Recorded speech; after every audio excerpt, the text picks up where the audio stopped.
नमस्कार साथियों, एक बार फिर से स्वागत है आपकी इस मैथ्स की फर्स्ट ग्रेड फर्स्ट पेपर की क्लास में, जहाँ पे मैं प्रतीक जैन आपको मैथ्स के सारे टॉपिक कवर करवा रहा था।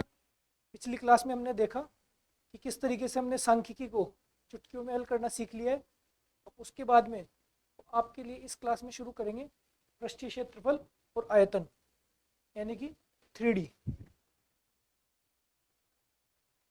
जैसा कि आपको सिलेबस में पहली बार में समझा दिया गया था कि इसमें 3D में आपके सिर्फ 5 टॉपिक हैं।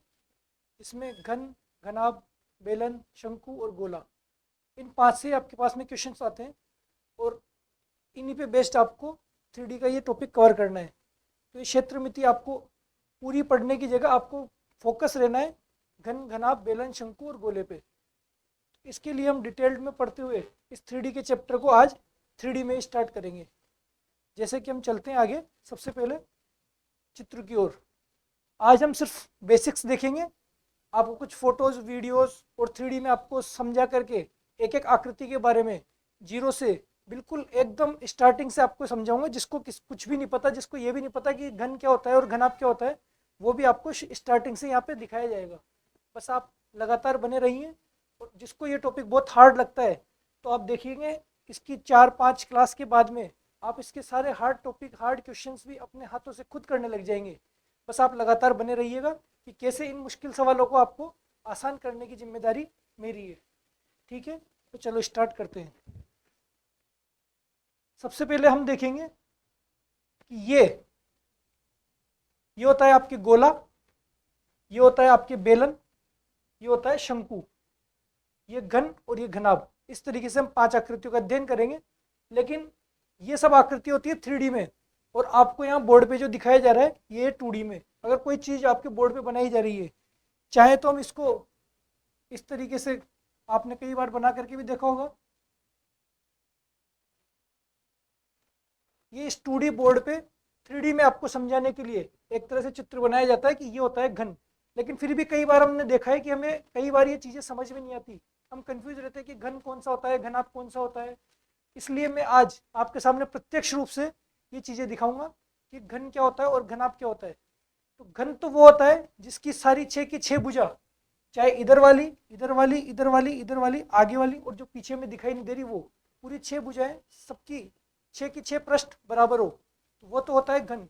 और जिसमें केवल आमने सामने के पृष्ठ बराबर हो, और सारी 6 बराबर नहीं हो, वो होता है घनाभ।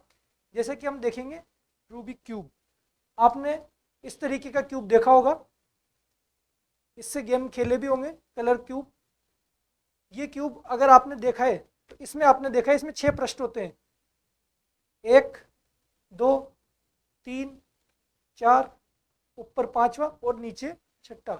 इस तरीके से ये 6 क्यूब, 6 पृष्ठ इसमें बराबर होते हैं। और क्यूब में आप किधर भी इसको घुमाओ, कहीं पे आपको प्रॉब्लम नहीं आती, क्योंकि इसके सारे पृष्ठ बराबर होने से ये एक आकृति बनती है कौन सी, घन की।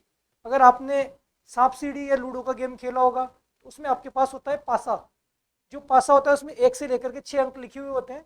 तो उसको भी आप देखोगे तो उसके सारे पृष्ठ बराबर होते हैं। जब सारे पृष्ठ बराबर होते हैं तो कोई सा भी अंक आने की प्रायिकता बराबर सी होती है, इसलिए वो भी क्या होता है, एक घन होता है। लेकिन अगर आप देखो, जैसे आप देखो इस बॉक्स को, तो इसमें है तो वही 6 पृष्ठ, आगे पीछे, इधर, इधर, ऊपर और नीचे, है तो वही 6 पृष्ठ, लेकिन ये 6 बराबर नहीं है। इसमें इधर वाला पृष्ठ इधर वाले पृष्ठ के बराबर है, इधर वाला पृष्ठ इधर वाले पृष्ठ के बराबर है, और ऊपर वाला नीचे वाले के बराबर है। आपको ये बॉक्स पे ध्यान देना है, आपको मोबाइल पे ध्यान नहीं देना।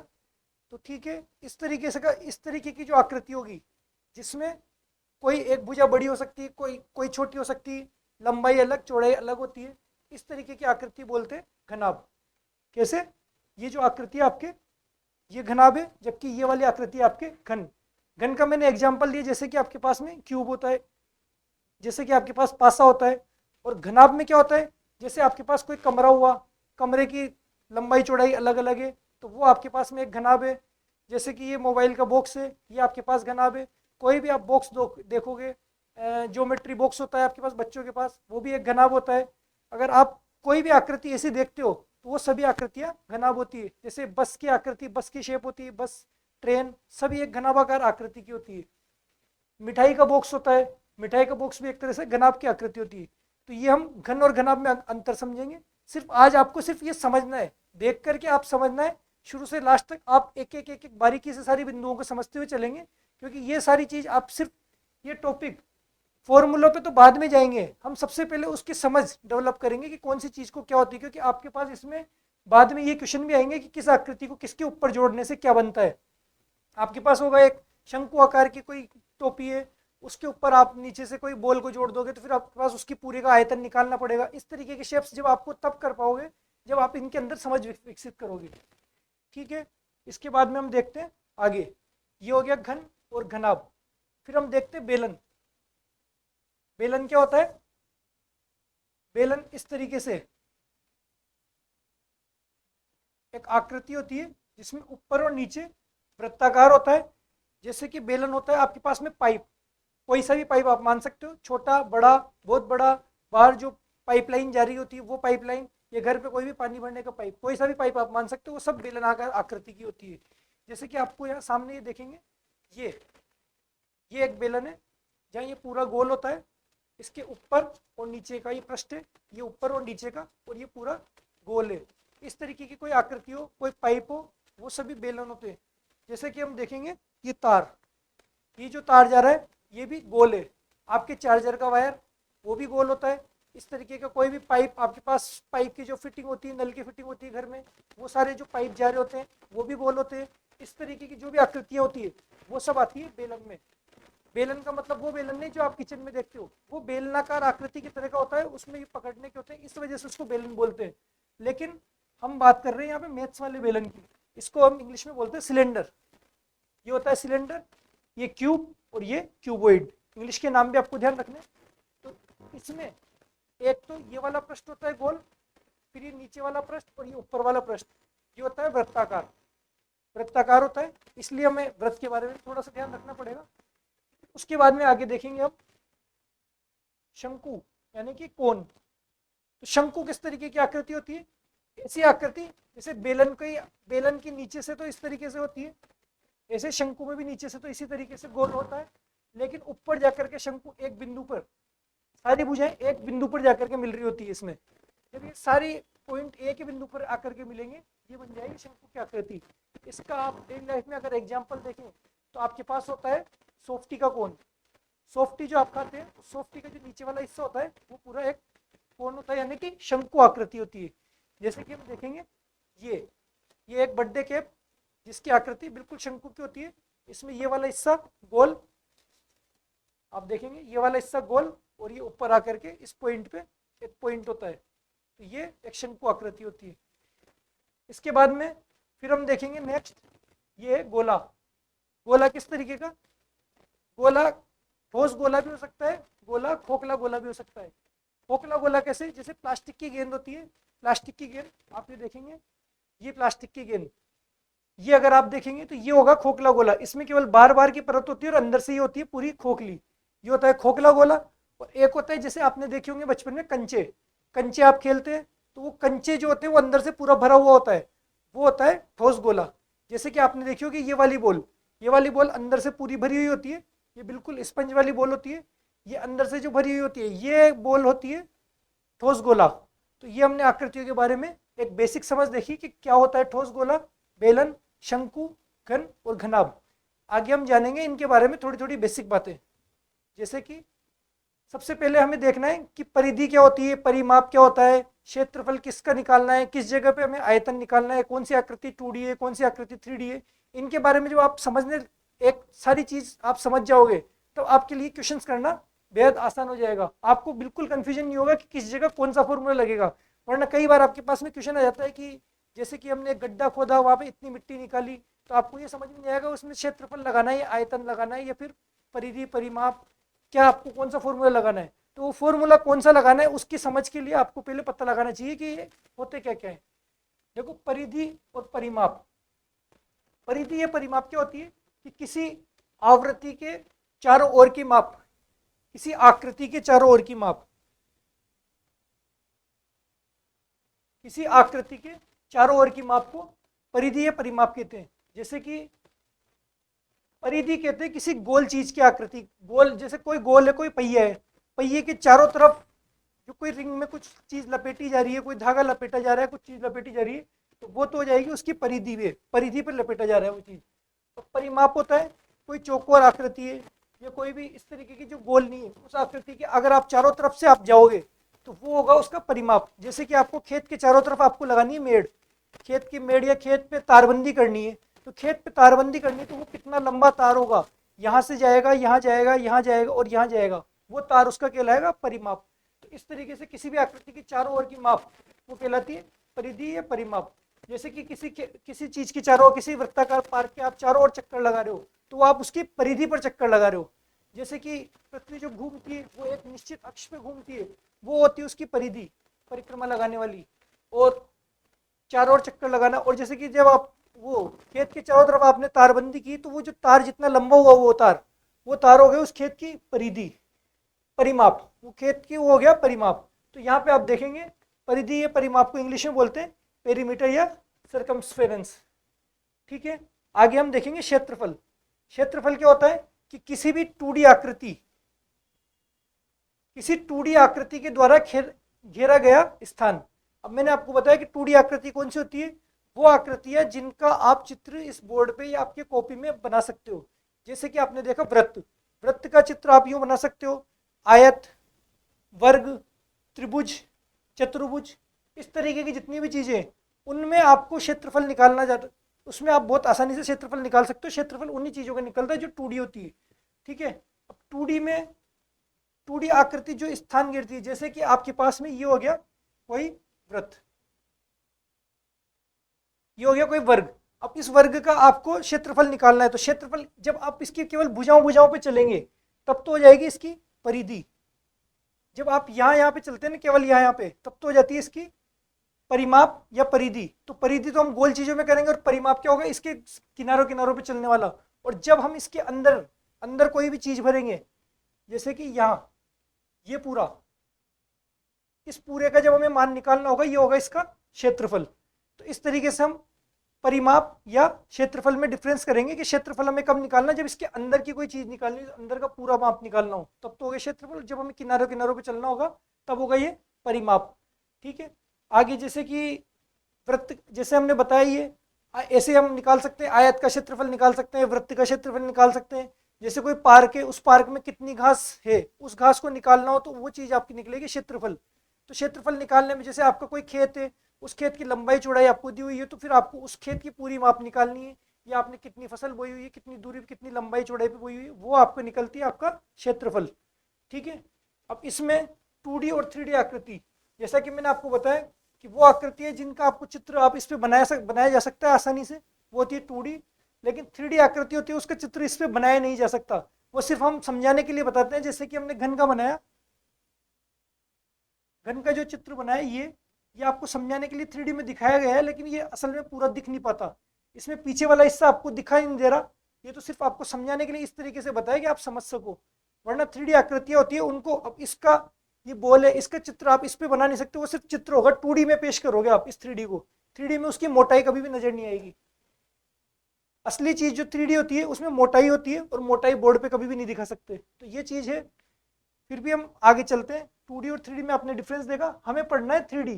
3D में क्या होता है, ये जो चीजें हमने पढ़ेंगे, शंकु, गोला, बेलन, घन और घनाभ, इन 5 चीजों के बारे में आपके सिलेबस में ये 5 ही चीजें, इन 5 का आपको पूरा गहन अध्ययन करना है, तो इसके लिए हम आगे चलते हैं। अब हम देखते हैं आयतन। आयतन क्या होता है 3D आकृतियों का, सिर्फ 3D आकृतियों में आयतन निकाला जाता है, वॉल्यूम, जो कि ठोस वस्तुओं द्वारा घेरा गया स्थान। जैसे कोई ठोस वस्तु द्वारा घेरा गया स्थान, कैसे, जैसे ये बॉल है, अब इस बॉल के अंदर जो मटेरियल भरा हुआ है, वो मटेरियल कितना स्थान घेर रहा है, ये उसका होगा आयतन। जैसे कि आपके सामने ये पूछा जाए कि एक टैंक है, उस टैंक के अंदर कितना पानी भरा हुआ है, वो चीज होगा उसका आयतन। जैसे कि लिए आपसे पूछा जाए, आपको बोले कि एक गड्ढा खोदा गया, उस गड्ढे से इतनी मिट्टी निकाली गई, तो वो जो मिट्टी निकली वो हो गई उसका आयतन। तो आयतन इसी तरीके के काम आएंगे कि जब आपके पास कोई मिट्टी निकलवाए, जब आपको बोले कि एक गोला है, उस गोले को पिघला करके छोटी छोटी बहुत सारी गोलियां बनाई गई, तो आप बताओ कि वो कितनी गोलियां बनी, तो वहां आपके पास काम आएगा आयतन। आयतन हर उस जगह काम आएगा जब आपको उसके अंदर भरी हुई चीज को पूछा जाए। अंदर भरी हुई चीज को, जैसे कि एक बक्सा है, उस बक्से में आपसे पूछे कि इस बक्से में हमने इतने छोटे छोटे बॉक्स रखे हुए हैं, इतना सामान रखा हुआ है, तो उसका पूरा कंप्लीट आयतन उसमें काम आएगा आपके पास में आयतन। कैसे? तो जैसे टैंक में भरा हुआ पानी, बॉक्स में भरा हुआ सामान, छोटे बॉक्स में कोई छोटे बक्से, छोटे छोटे बॉक्स रखे हुए हैं, किसी गोले को पिघला करके छोटी गोलियां बनाना या मिट्टी खोद के निकालना, इन सारी जगहों पे आपके पास काम आएगा आयतन। तो यहाँ आयतन की टर्म काम आएगी वॉल्यूम। उसके बाद में आपको देखना है संपूर्ण पृष्ठीय क्षेत्रफल। ठीक है, तो संपूर्ण पृष्ठीय क्षेत्रफल क्या होता है? Total surface area. किसी भी आकृति के सभी पृष्ठों का क्षेत्रफल हम निकालें। जैसे कि मैंने बताया 2D आकृति का क्षेत्रफल निकलता है, जैसे केवल ये पृष्ठ देखो आप, अगर केवल ये पृष्ठ को देख करके आप इसका क्षेत्रफल निकालोगे, इसका क्षेत्रफल लंबाई इंटू चौड़ाई करके आप इसका क्षेत्रफल निकालोगे तो इस पृष्ठ का आ जाएगा। इसी तरीके से आप इसका निकालोगे तो इसका आ जाएगा, फिर इसका, फिर इसका, फिर इसका और इसका। आप ये छहों पृष्ठों का अगर आप क्षेत्रफल निकाल लो और फिर उनको जोड़ दो, तो इस कंप्लीट जो आकृति हो गई, ये जो 3D आपके पास में जो पूरा घन आ गया, इस घन की पूरा आपके पास में क्षेत्रफल आ जाएगा। तो इस तरीके से उसको बोलेंगे संपूर्ण पृष्ठीय क्षेत्रफल। आपको ऐसे अलग अलग नहीं निकालना, इन सबको निकालने के कंप्लीट फॉर्मूले होते हैं जो हम आगे पढ़ेंगे। तो संपूर्ण पृष्ठीय क्षेत्रफल क्या है? किसी भी आकृति के सभी पृष्ठों का क्षेत्रफल, वो होता है संपूर्ण पृष्ठीय क्षेत्रफल। इसके बाद में हम चलेंगे आगे। आगे जैसे क्या? वक्र पृष्ठीय क्षेत्रफल। वक्र पृष्ठीय क्षेत्रफल क्या होता है कि जब किसी आकृति के चारों ओर के पृष्ठों का क्षेत्रफल निकाला जाए तो वो होता है वक्र पृष्ठ क्षेत्रफल। वक्र पृष्ठ को क्या बोलेंगे? Curved surface area. जैसे ये है, इसके बाहर आपको ये पूछा कि ये जो कागज चिपक रहा है, ये जो कागज चिपकाया गया, आपको ये पूछेंगे कि ये कागज कितना क्षेत्रफल घेर रहा है, इस कागज का क्षेत्रफल क्या है। तो इस कागज का क्षेत्रफल आपको केवल सिर्फ ये जो इसके चारों तरफ जो कागज चिपक रहा है, इसके लिए पूछे तो ये होगा वक्र पृष्ठ क्षेत्रफल। ठीक है, और अगर आपको ये पूरा पूछे कि इस पूरे पे पेंट करना है, आपको चारों तरफ भी, ऊपर भी और नीचे भी, इस पूरे पे पेंट करना है, तो वो हो जाएगा आपके पास में टोटल सरफेस एरिया, यानी कि संपूर्ण पृष्ठीय क्षेत्रफल। तो संपूर्ण में और वक्र में सिर्फ इतना ही अंतर है कि संपूर्ण में पूरे पृष्ठ आ जाते हैं और वक्र में केवल चारों तरफ का आएगा, ऊपर वाला और नीचे वाला नहीं आएगा। इसी में दूसरी चीज होती है पार्श्व पृष्ठीय क्षेत्रफल, यानी कि लेटरल सरफेस एरिया। वो क्या होता है?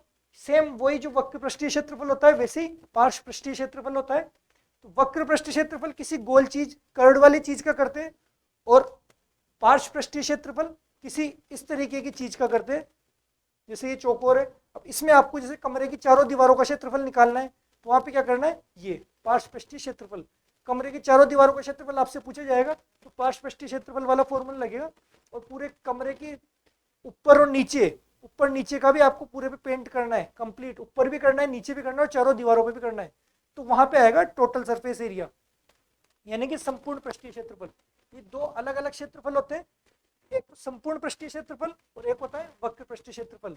आपको दोनों के बारे में ध्यान रखना है कि कौन सा संपूर्ण पृष्ठीय क्षेत्रफल है और कौन सा पार्श्वीय वक्र पृष्ठीय क्षेत्रफल है। ये दोनों लगभग सेम से होते हैं, बस अलग अलग आकृतियों के लिए अलग अलग नाम काम में ले लिए जाते हैं। ठीक है, आगे चलेंगे। अब हम देखेंगे, हमने एक चीज देखी कि इस पूरे का आपको क्षेत्रफल या आयतन निकालना है। तो आप, मैंने बताया कि आपको पहले इस भुजा का निकालना है, इसका निकालना है, फिर इसका निकालना है, अलग अलग करके आपको जोड़ना है। या फिर जैसे इस आकृति का निकालना है तो आपको पहले इसका निकालना है, फिर इसका निकालना है, फिर इसका निकालना है और उनको जोड़ना है। इस तरीके के फॉर्मूले से अगर निकालने तो उस चीज में आपको कई बार आपको डायरेक्ट फॉर्मूला याद नहीं रहता, और दूसरी जगह आपको कई बार ऐसा होता है कि जैसे ये बेलन है, आपको ये पूछ लिया जाए कि इस बेलन में इस कागज को यहाँ बीच से काट दिया जाए, काट के इस कागज को खोल दिया जाए। तो इस कागज को जब खोल देंगे तो वो एक बन जाएगी आयताकार आकृति। उस आयत का आपसे क्षेत्रफल पूछ लिया जाएगा। तो इसलिए आपके बीच बीच में कभी आयत, कभी वर्ग, और जैसे कि आपसे बोले कि केवल इसका क्षेत्रफल निकालो, तो ये हो गई एक वृत्ताकार। केवल इस चीज का आप क्षेत्रफल निकालोगे तो ये हो गए आपके वृत्ताकार। इस वृत्त का क्षेत्रफल निकालने के आपको वृत्त के भी फॉर्मूले पता होना चाहिए और आयत और वर्ग के फॉर्मूले भी पता होने चाहिए।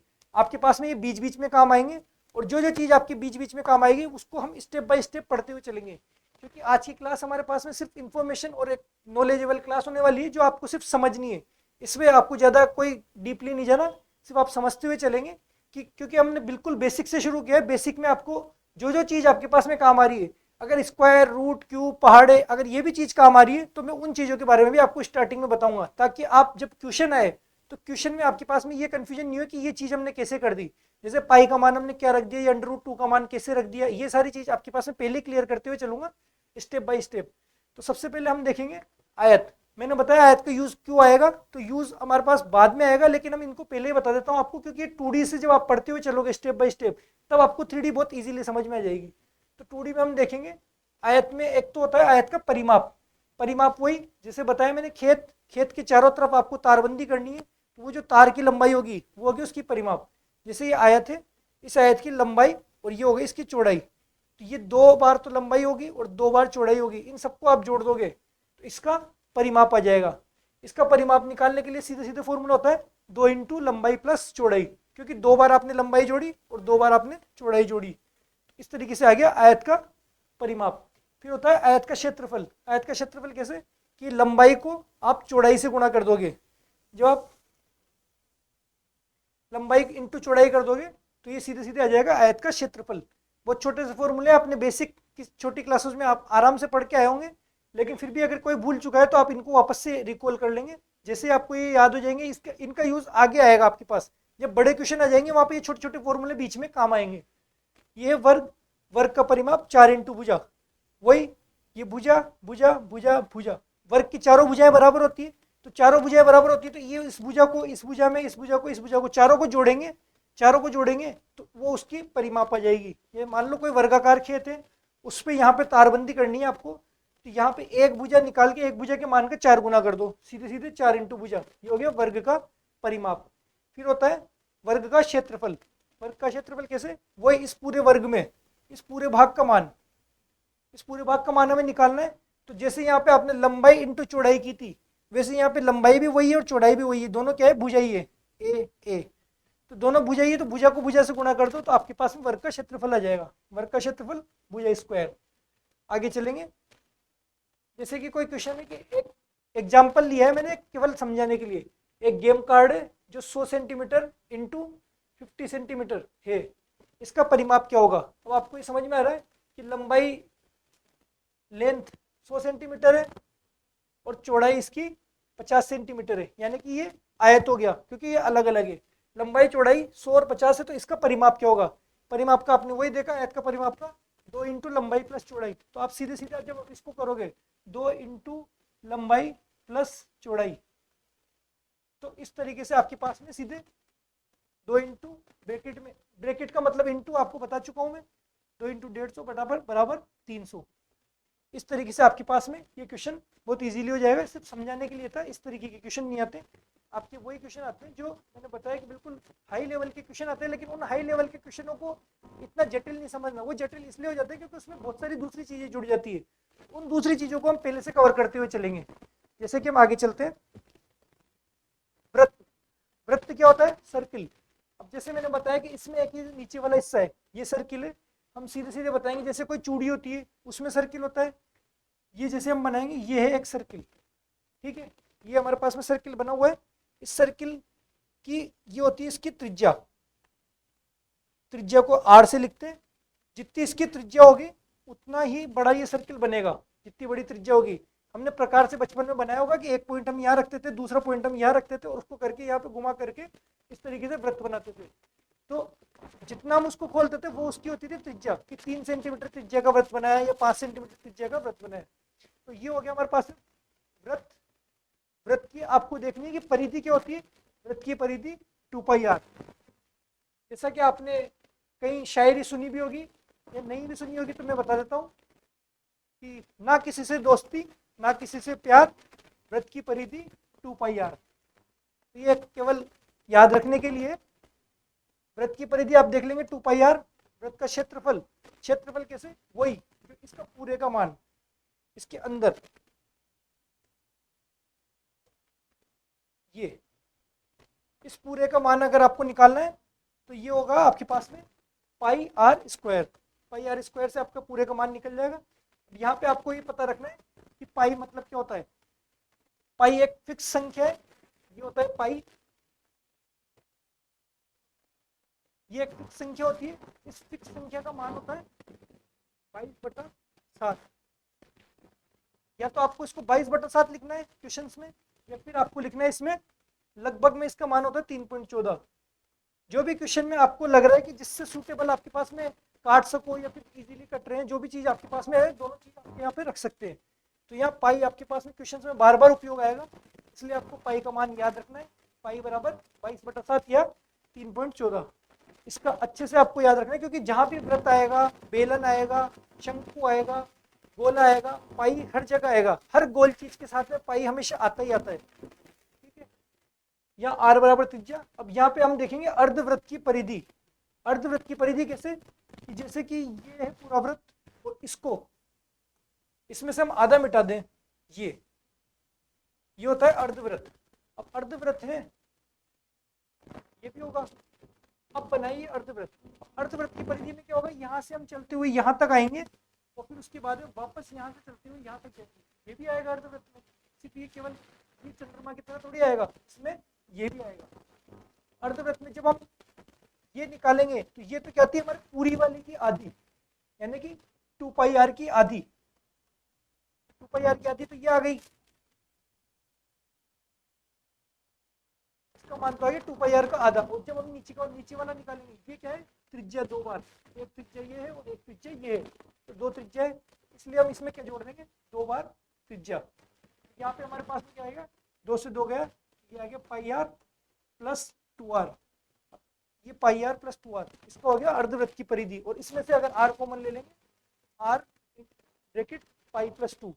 आपको सीधा ये केवल समझाने के लिए बताया था, तो इसको याद नहीं रखना। आप तो सिर्फ ये डायरेक्ट फॉर्मूला देख लीजिए कि अर्धवृत्त की परिधि क्या होती है, πr प्लस 2r। ये पाई का मान आपको याद रखना है। वापस लिख देता हूँ,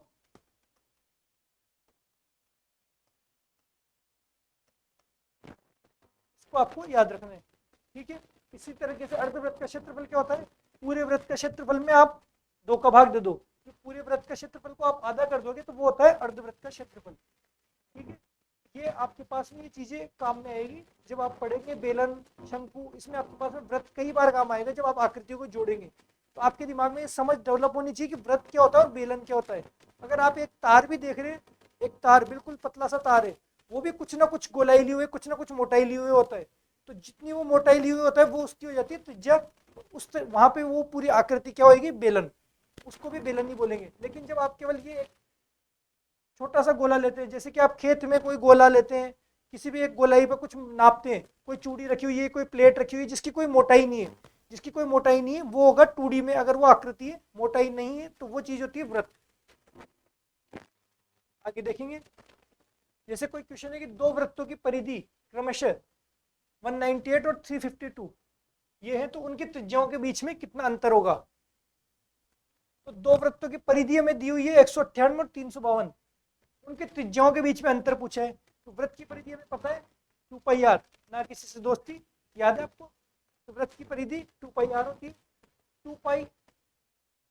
अब ये क्या बोल रहा है कि 2 वृत्तों की परिधि ये है, तो उनकी त्रिज्याओं के बीच में अंतर पूछा है। तो 2 वृत्तों की परिधि हम अलग अलग उनका अंतर निकालेंगे, 2πr1 माइनस 2πr2, क्योंकि दोनों की अलग अलग त्रिज्या है, इसलिए 2 बार फॉर्मूला रख करके उनका डिफरेंस निकालेंगे। और यहाँ पे हम निकालेंगे 352 माइनस 198। ठीक है, 2π को कॉमन ले लेंगे, दोनों में 2π आ रहा है, 2πr1 माइनस r2। और यहाँ पे आपके पास में 352 माइनस 198, ये बचा आपके पास 154। अब वही इधर 2 है, इन 2 में तो इधर जा करके डिवाइड में आ जाएगा, ये भाग में चला जाएगा। भाग में जाएगा तो कैसे, पाई का मान हम यही रख देते हैं। पाई आपको पता है 22/7 होता है। और यहाँ पे आपके पास बचा r1 माइनस r2। पाई का मान आपको पता ही है 22/7, और ये 2 इधर जा करके यहाँ नीचे आ जाएगा 154। 2 से इसको काट देंगे 77। ठीक है, अब ये जो संख्या है, नीचे वाली चीज तो ऊपर गुणा, ऊपर वाली चीज नीचे, बताया आपको r1 माइनस r2। नीचे 7 है, बराबर की इधर जाएगा, ऊपर चला जाएगा 7। और यहाँ ऊपर 22 है, तो ये इधर नीचे चला जाएगा। इसको आगे और हल करेंगे तो यहाँ पे आ जाएगा 11 से 2 बार और 11 से 7 बार, ये आ गया 49/2, और ये आ गया 24.5। ये क्वेश्चन करवाना, ये आप देख लीजिए, इन दोनों फॉर्मूलों को आपको डिफरेंस में रखना है और इन दोनों का मान भी डिफरेंस में रखना है। फिर आपको कॉमन निकाल के इसका मान सीधे सीधे घटा करके ये आंसर आ जाएगा। तो मेन चीज ये है कि इन दोनों फॉर्मूलों को घटाना है और इसी वजह से मैंने ये क्वेश्चन करवाया है, क्योंकि इस तरीके से आप जब क्वेश्चन करना सीखेंगे, दो वृत्तों की परिधि, उनकी त्रिज्याओं के बीच में अंतर कितना है, तब आप आगे जा करके, जैसे आपके पास में आ जाएगा एक खोखला बेलन जिसकी बाहरी त्रिज्या इतनी और अंदर की त्रिज्या इतनी है, उन दोनों फॉर्मूलों को आप घटाओगे और इसी तरीके के आपके पास में क्वेश्चन करने पड़ेंगे। तो वो जब आप हाई क्वेश्चन पे तब जाओगे जब आप ये बेसिक क्वेश्चन कर पाओगे। ठीक है, अगर आप इस तरीके के क्वेश्चन कर पा रहे हैं तो ठीक है, आप बिल्कुल सही जगह है। आप चलते हैं आगे। आगे हम देखेंगे प्रतिशतता। अब आप बोलोगे कि प्रतिशतता तो आपके सब्जेक्ट में, आपके टॉपिक ही नहीं है, आपके सिलेबस में नहीं है। जी हाँ, बिल्कुल, प्रतिशतता आपके सिलेबस में नहीं है, लेकिन जब आप देखेंगे गोला, बेलन, शंकु, इसमें आपके पास में कई बार इस तरीके के क्वेश्चन आ जाते हैं। जैसे कि ये एक क्वेश्चन है, यदि एक आयत की प्रत्येक भुजा को 20% बढ़ा दिया जाए तो उसके क्षेत्रफल में कितने प्रतिशत वृद्धि होगी। अब ये क्वेश्चन तो आपके पास में आयत की प्रत्येक भुजा, ये क्वेश्चन तो आपके पास आयत के क्षेत्रफल के ऊपर है, लेकिन पूछे क्या है इसमें, प्रतिशत। अगर आपको प्रतिशत टॉपिक नहीं आता तो आप इसको नहीं कर सकते। जैसे कि एक क्वेश्चन देखिए, ये कि एक लंबवृत्तीय शंकु है जिसकी त्रिज्या एवं ऊंचाई दोनों में 10% की वृद्धि कर दी जाती है। अब आपको शंकु की त्रिज्या, ऊंचाई, फॉर्मूला सब कुछ पता है, लेकिन ये 10% की वृद्धि कर दी जाती है। अगर ये नहीं पता तो आप उसमें क्वेश्चंस को नहीं कर पाएंगे। इसलिए आपको प्रतिशत तक कैसे निकालते हैं ये चीज पता होने के लिए मैं आपको, अभी आखिर में पूछा भी है कि आयतन में कितने प्रतिशत वृद्धि होगी, क्वेश्चन भी ये पूछा कितने प्रतिशत, और ऑप्शन भी यही है प्रतिशत में वृद्धि। इसलिए आपको हल्का फुल्का प्रतिशत तक का टच देखना पड़ेगा। बाकी मैं क्वेश्चंस के साथ में और कराता रहूंगा, लेकिन आप हल्का फुल्का देखते हुए चले। प्रतिशत कोई भी चीज हमेशा 100% में होती है। पाई चार्ट में मैंने आपको बताया था कि प्रतिशतता होती है 100% में। जैसे कि पास आपके पास में कोई चीज है कि कोई चीज में 10% की वृद्धि हुई या 20% की वृद्धि या कमी हुई, इसमें ज्यादातर क्वेश्चन इसी तरीके के आएंगे कि 10% वृद्धि, 20% वृद्धि या 20% कमी। और कमी भी किस में करेंगे, कभी करेंगे वो भुजाओं में या त्रिज्या में या ऊंचाई में, इन्हीं में करेंगे वो कमी या वृद्धि। कि त्रिज्या में 10% वृद्धि हो गई या फिर भुजा में हम 20% कमी हो गई, तो अब नया आयतन या नया क्षेत्रफल क्या होगा, इस तरीके से पूछे जाएंगे। तो आपको क्या करना है कि जैसे मान लो वहां पे कोई भी भुजा दे रखी है, जैसे 10 सेंटीमीटर, 20 सेंटीमीटर या फिर 5 मीटर, जो भी आपके पास दी हुई है XYZ, उसमें मानो उसने पूछा कि 10% वृद्धि, तो आपको क्या करना, सीधे सीधे वो संख्या, जो भी आपके पास में संख्या है वो संख्या, और उसमें बोला 10% वृद्धि, तो 100 तो आपको मानते हुए चलना ही है। प्रतिशतता में आपको स्टार्टिंग में 100 मानते हुए चलना है, और करा क्या है, 10% वृद्धि की है। तो 100 में आप 10% वृद्धि करोगे तो आप सीधे सीधे उसको 110/100 से गुणा कर दोगे। अगर आपको 10% कमी बोलेगा तो आपने 100 पहले से मान के चला हुआ है, 100 में आपको 10 कम कर देना है, यानी कि 90/100। इस तरीके से मान लो आपको बोले कि वो 20% वृद्धि करनी है, तो 20% वृद्धि करने के लिए वही कोई संख्या दी हुई है, उसमें संख्या या त्रिज्या, ऊंचाई जो भी दी हुई है, उसमें आपको 20% जब वृद्धि करनी है तो वही 100 आपको स्टार्टिंग में मान के चलना है। और अब आप क्या करेंगे, उसको गुणा 120 से, 120 से गुणा और 100 नीचे भाग। तो इस तरीके से आपको वृद्धि या कमी जब आपको बोलेंगे तो उस संख्या को उतनी जैसे 10% वृद्धि तो 110 से गुणा कर दिया, 20% वृद्धि तो 120/100 से गुणा कर दिया, कमी बोला तो 10% कमी बोला तो 90/100 से, 20% कमी बोला तो 80/100 से गुणा कर देंगे और उसका मान निकल के जाएगा। ये आपके पास में बेसिक प्रतिशतता, आपके पास इतनी आप समझ लो, इतनी आप समझ लोगे तो आपके पास में ये क्वेश्चंस हो जाएंगे। और भी कुछ काम आएगा तो मैं आपको बीच में बता दूंगा, ठीक है। अब आपके पास में एक इतना से ये पता होना चाहिए कि जैसे 1/2 है, 1/2 का मतलब होता है 50%, 1/2 का मतलब होता है आपके पास 50%। फिर आपके पास में 1/3, 1/3 का मतलब होता है 33.33%। जैसे कि आपके क्वेश्चन में माइनस मार्किंग होती है 1/3, 1/3 का मतलब वही होता है 1/3, 1/3 माइनस मार्किंग होती है। तो आपको आप बोलते हो जैसे 3 गलत करने पे आपका एक सही क्वेश्चन खत्म हो जाएगा, इस तरीके से आप सोचते हो, तो वो यही होता है 1/3, 1/3 यानी कि 33.33%। यानी कि 3 गलत करने पे, यानी कि 33.33 को अगर आप 3 से गुणा करोगे तो ये वापस से 100% हो जाएगा। यानी कि एक सही क्वेश्चन इस तरीके से समाप्त हो जाता है अगर आप 3 क्वेश्चन गलत करते हो तो। आगे आप देखेंगे 1/4, 1/4, 1/4 मतलब वही 25% और 1/5 मतलब 20%। इसी तरीके से 1/10 का मतलब 10%। कि जिसको बिल्कुल भी परसेंटेज नहीं आती वो सिर्फ इन चीज़ों को ध्यान में रख ले, 1/2, 1/3, 1/4, 1/5, 1/10 ये क्या क्या होते हैं। ठीक है, आगे हम देखेंगे एक और फॉर्मूला। एक फॉर्मूला होता है कि बॉक्स या ईंटों में, बॉक्स जैसे कि कई बार आपके पास में क्वेश्चन आता है कि कोई एक बड़ा बॉक्स है, बहुत बड़ा कोई कार्टून है, उसके अंदर छोटे छोटे बहुत सारे बॉक्स रखे हुए हैं, जैसे कि माचिस के बॉक्स रखे हुए हैं किसी कार्टून में, ये एक बड़ा कार्टून है, उसके अंदर हमने मिठाई के बॉक्स जमाए या कोई बुक्स जमाई, कुछ भी एक चीज़ जो हमने जमाई है उसके अंदर, छोटे बॉक्स या पैकेट या कोई साबुन जमाई है, बहुत सारे साबुन ही साबुन जमाई है उसके अंदर, तो वो पूछता है कि उनकी संख्या कितनी है।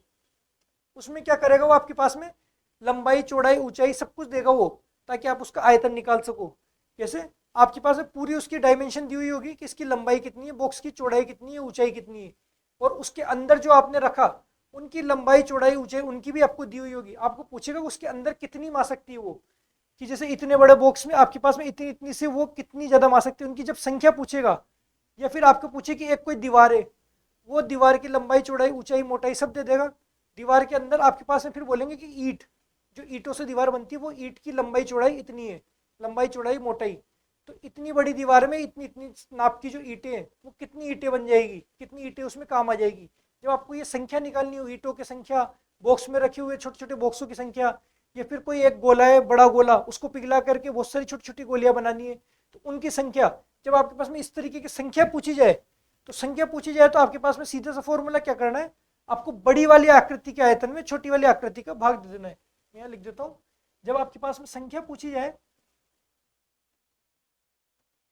तो आपको क्या करना है, बड़ी संख्या का आयतन, बड़ी आकृति का आयतन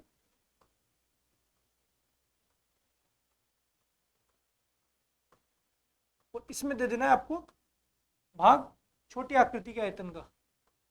ऐसे क्वेश्चन आएंगे आपके पास में, तो मैं आपको पहले ही बताते हुए चल रहा हूँ कि किस टाइप के क्वेश्चन बनते हैं।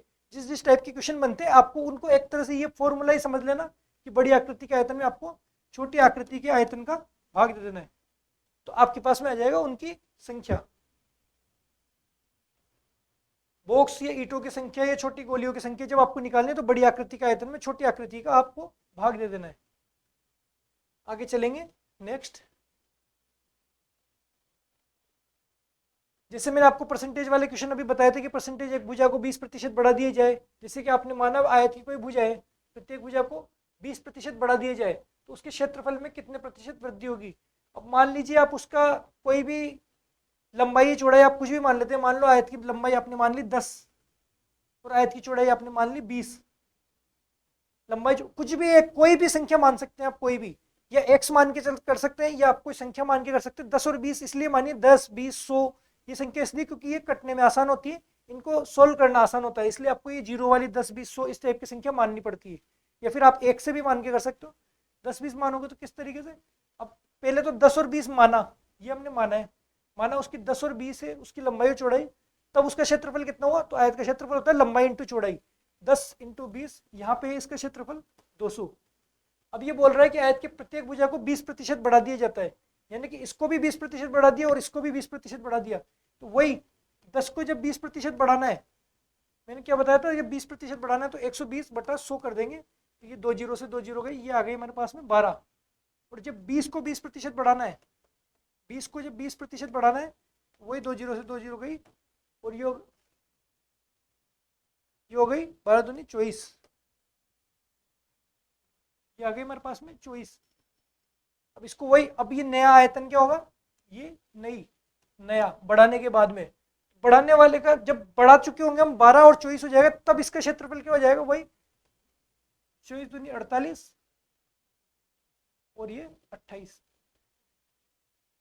तो यानी कि पहले कितनी थी 200 और अब कितनी हो गई 288, तो 88 ज्यादा हो गया, तो 200 से 88 कितना ज्यादा है, इसको जब हम परसेंटेज में निकालेंगे आगे हम देखेंगे, और कि 200 से 88, 200 का कितना परसेंटेज 88, तो आ जाएगा 44। इसको हम आगे से सोल्व करना और देखेंगे जब आपके पास में ये क्वेश्चन आएंगे। जैसे लंबवृत्तीय शंकु की त्रिज्या और ऊंचाई दोनों में 10% की वृद्धि कर दी, ये प्रतिशत वाले आपके काम आ गए। फिर आपके पास में घन की भुजाओं में, ये क्वेश्चन तो आपके आया हुआ क्वेश्चन है कि घन की भुजाओं में 100% वृद्धि की जाती है तो आयतन में प्रतिशत वृद्धि कितनी होगी। इस तरीके के पास आपके पास जब क्वेश्चन आ जाते हैं तो आपको थोड़ा बहुत प्रतिशतता आनी चाहिए। ठीक है, आगे हम देखेंगे अनुपात। अब अनुपात भी आपके टॉपिक में नहीं है, आपके सिलेबस में अनुपात नहीं है, लेकिन क्वेश्चन में अनुपात आपके बीच बीच में आ जाता है। अनुपात आपके पिछले क्वेश्चंस में भी कई बार आ चुका, इसमें भी कई बार आएगा, इसमें बहुत ज्यादा बार आएगा, और फिर आपके पास नेक्स्ट टॉपिक में भी अनुपात बीच बीच में आता रहेगा। तो अनुपात में इसमें कैसे करना है कि जैसे कोई क्वेश्चन दिया हुआ है कि दो शंकुओं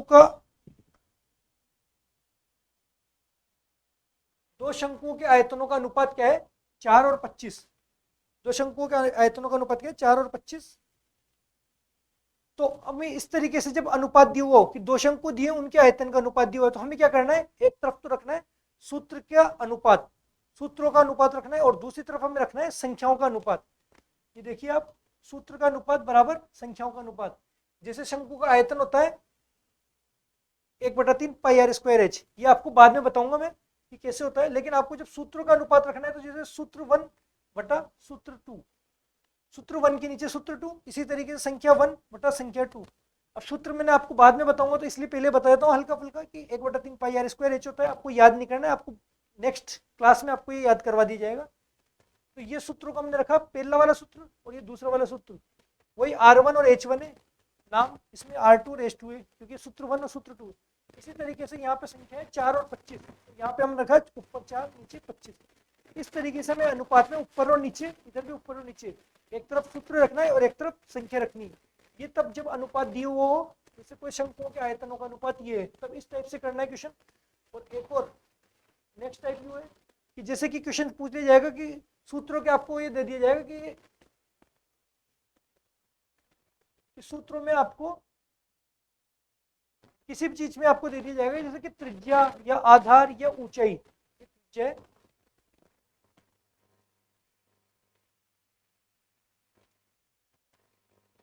त्रिज्या, आधार, ऊंचाई, कोई भी संबंध दे दिया जाएगा कि जैसे कि आधार को 3 आकृति, एक शंकु, गोला, बेलन, तीनों की ऊंचाई बराबर है, उनकी त्रिज्याओं में ये संबंध है कि इसकी त्रिज्या उसकी दुगनी और इसकी तुगनी है।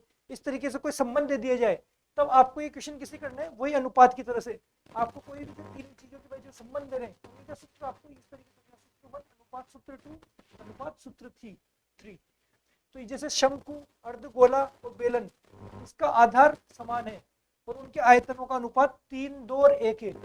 तो उनका कुछ भी पूछ ले, जैसे पृष्ठीय क्षेत्रफल पूछ ले या उनकी भुजा ये त्रिज्या या कुछ भी पूछ ले, जब इस तरीके के क्वेश्चन आ जाए, शंकु, अर्धगोला और बेलन का आधार समान है और उनके आयतनों का अनुपात 3, 2 और 1 है, तो फिर उसके बाद में आपके पास जब कुछ भी पूछा जाएगा तो आपको किस तरीके से करना है, सूत्र 1 अनुपात सूत्र 2 अनुपात सूत्र 3, तीनों सूत्रों को अनुपात में रखना है, उसके अंदर उसके मान रखने, जो जो मान आपको दिए हुए हैं वो आपको सीधे सीधे इसमें मान पुटअप करने, और ये क्वेश्चन सोल्व करके आपके पास में उसका आंसर आ जाएगा। ठीक है, इस तरीके से हमने आज थोड़ा बहुत देखा कि कैसे, सबसे पहले तो हमने देखा ये आकृतियां कौन कौन सी हमारे पास में होती है और किस तरीके से हम उन आकृतियों के बारे में पढ़ते हैं। फिर हमने देखा परिधि क्या होती है, परिमाप क्या होती है, क्षेत्रफल क्या होता है, आयतन क्या होता है, संपूर्ण पृष्ठीय क्षेत्रफल क्या होता है और वक्र पृष्ठीय क्षेत्रफल क्या होता है, इस तरीके का हमने देखा। उसके बाद में हम देखे थोड़ा बहुत आयत, वर्ग और वृत्त, इनके बारे में हमने हल्का हल्का देखा। फिर इसके बाद में हमने देखा कि इनके क्वेश्चंस कैसे करने हैं। बाद में हमने देखा कि हमारे पास में थोड़ी बहुत परसेंटेज काम आएगी, यानी कि प्रतिशतता हल्की फुल्की काम आएगी, तो प्रतिशतता का टच हमने दिया, ये प्रतिशतता किस तरीके से हमें निकालनी है क्वेश्चंस में। ये आपके पास में सिर्फ आज की बेसिक क्लास है जो आपको समझाने के लिए, नेक्स्ट क्लास में इन सारी चीज़ों का काम आएगा, इसलिए आपको ये सारी चीज़ तब तक आपको बिल्कुल समझ लेनी है कि कौन सी चीज़ कैसे हो रही है। जब आप ये सारी चीज़ों को समझोगे तब आपके पास नेक्स्ट क्लास में आपको पढ़ना बहुत आसान लगेगा। इसके बाद प्रतिशतता के बाद आपने देखा कि कोई संख्या, जब आपको संख्या निकालनी हो तो बड़े के आयतन में आपको छोटे के आयतन का भाग देना है। ठीक है, फिर इसके बाद में आपने देखा थोड़ा सा संख्या के बाद में ये अनुपात भी आपके काम आया। अब हम देखते हैं इन आकृतियों को, मैं एक बार आपको 3D में दिखाता हूँ कैसे, कि जब हमारे पास ये डिजिटल बोर्ड है तो हम इसमें 3D में भी देख सकते हैं। तो ये है आपके पास में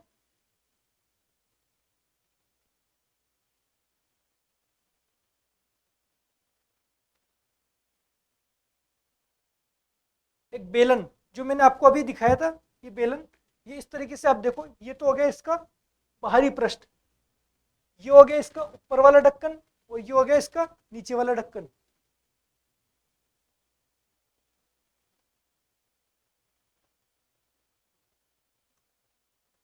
आप इसमें ये ध्यान रखो, जैसे मैंने बताया कि जब आपसे ये पूछे जाए, इसका जब कागज यहाँ से फाड़ के इसको खोल दिया जाए, तो जब इस कागज को खोल दिया जाए तो वो एक आयत बन जाता है। कैसे बन जाता है आयत, आप इसमें देखेंगे, ये हमने यहाँ से इसको काटा, अभी तो हम इसके वापस ढक्कन लगा रहे हैं, और ये ऊपर वाला ढक्कन अलग किया, नीचे वाला ढक्कन अलग किया, और यहाँ पे हमने जैसे इसको बीच में से काट के इसको जब हम इसको खोलेंगे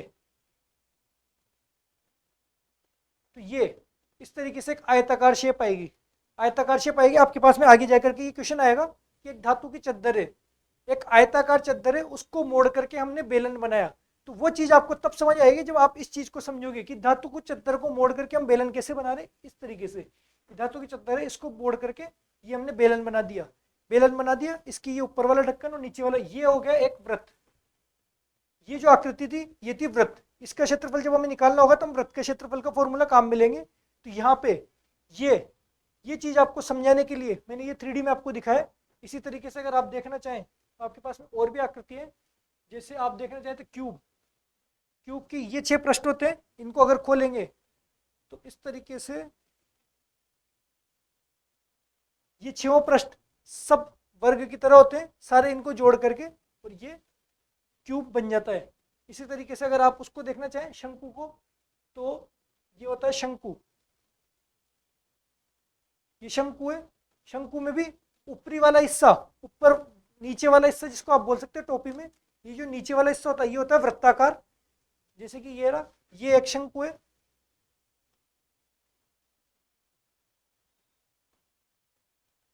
ये एक शंकु है, इसमें ये वाला हिस्सा ये तो वृत्ताकार है जो आपको ऐसे दिख रहा है, वृत्ताकार के बाद में, और फिर ये वाला जो हिस्सा है ये शंकु का ऊपरी वाला हिस्सा है। इसको जब हम खोलेंगे तो ये देखो ये इस तरीके से खुलेगा। कैसे, ये आप देखिए,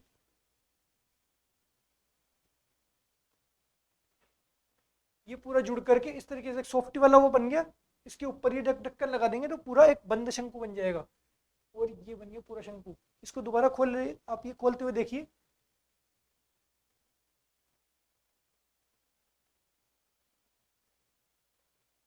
और ये पूरा खुल गया। अब ये आकृतियां सिर्फ मैंने आपकी एक बार दिमाग में समझ डेवलप करने के लिए अभी आज बताइए। आगे हम नेक्स्ट क्लास में इस तरीके की आकृतियों का, इस तरीके के 3D डायग्राम का यूज करते हुए एक एक क्वेश्चंस को सोल्व करेंगे। जिस तरीके के क्वेश्चंस आपके एग्जाम में आते हैं, आपने देखा होगा क्वेश्चंस, आपको लग रहा होगा कि बहुत टफ क्वेश्चन आते हैं, बहुत टफ क्वेश्चन आते हैं। सबसे टफ आपको इसी चैप्टर के लग रहे होंगे जिस तरीके के फर्स्ट ग्रेड में क्वेश्चन आ रहे हैं। लेकिन आपको इसमें डरने की बात नहीं है बिल्कुल भी। आप जब इस तरीके से आप क्वेश्चंस को लाइव अपने सामने, आंखों के सामने देख करके करोगे तो आपके दिमाग में समझ डेवलप होगी कि क्वेश्चन कर कैसे रहे। फॉर्मूला तो आपके पास में वही गिने चुने फॉर्मूले होते हैं, फॉर्मूले सब याद कर लेते हैं। क्वेश्चन जब सामने आता है आपको ये समझ नहीं आता कि किस जगह कौन सा फॉर्मूला लगाना है, वो चीज़ आपको समझ में आएगी इन चित्रों से। जब आप ये लाइव चित्र आप देखोगे तब आपको समझ पाओगे कि किस तरीके से क्वेश्चंस को करना है। तो नेक्स्ट क्लास में हम इस तरीके से क्वेश्चंस को लेके आएंगे, टर्न बाय टर्न। हम घन, घनाभ, बेलन, शंकु बोला, और जब हम सारे क्वेश्चंस को करते हुए चलेंगे और लास्ट में हम पूरे चैप्टर के एक साथ क्वेश्चन करेंगे, तो आपके लिए ये टॉपिक भी उसी तरीके से, जैसे सांख्यिकी आपके पास चुटकियों में हो गया, ये भी आपके पास में उसी तरीके से चुटकियों में हो जाएगा। इसके लिए बने रहिए मेरे साथ। मैं प्रतीक जैन आपके साथ में मैथ्स की क्लास इसी तरीके से लेता रहूँगा। मिलते हैं नेक्स्ट क्लास में। जय हिंद।